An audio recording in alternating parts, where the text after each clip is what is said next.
நிகழவுள்ள யுத்தத்தில் பீமனும் அர்ஜுனனும் தம் சூளுரையை நிறைவேற்றுவர். அதர்மிகள் அழிக்கப்படுவார்கள்.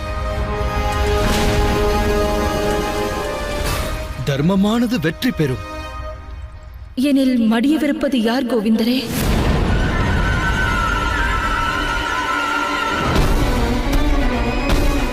உயிர் பிழைக்கப் போவது யார்?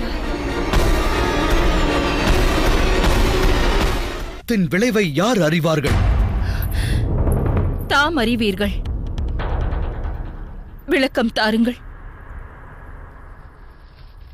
நான் அன்று கோர்த்த ரட்சையானது ஏன் உடைந்தது?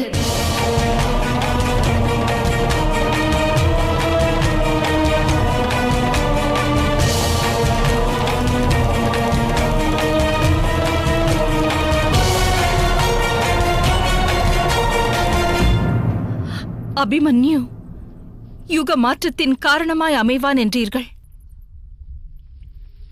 ஆனால் நிகழவுள்ள மாற்றத்தை தோற்றுவிக்கப் போவது அவனுடைய புதல்வனா? அபிமன்யுவின் புதல்வன் சக்கரவர்த்தி ஆவான் என்று உரைத்தீர்கள். ஆனால் அஸ்தினாபுரத்து அரியணை அதிகாரம் கொண்டவன் என் முதல் புதல்வன் பிரதிவிந்தியன் அல்லவா? பிரதிவிந்தியன் மகன் ஏன் சக்கரவர்த்தி ஆகக்கூடாது? ஏன் அபிமன்யு சக்கரவர்த்தி ஆகக்கூடாது?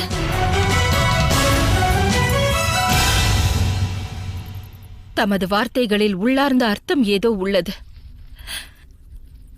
எனக்கு இதற்கு தக்க விளக்கம் வேண்டும்.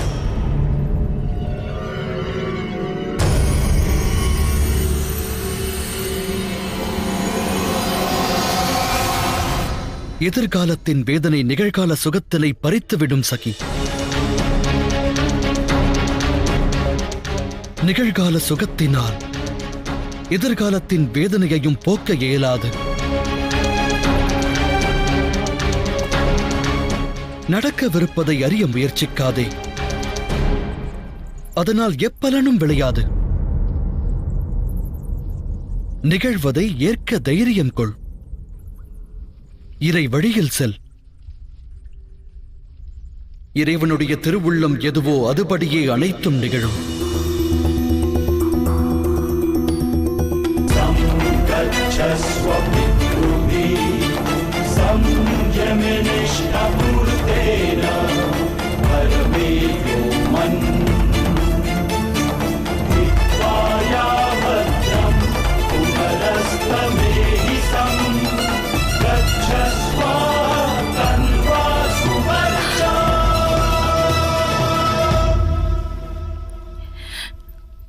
அப்படியென்றால்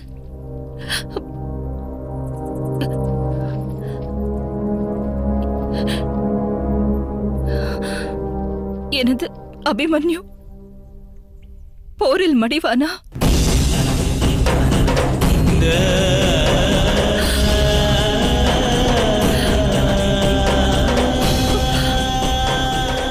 அதோடு எனது 5 புதல்வர்கள்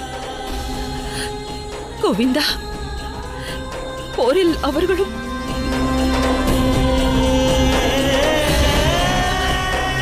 இப்போரில் அவர்களும் மடிந்து விடுவார்களா?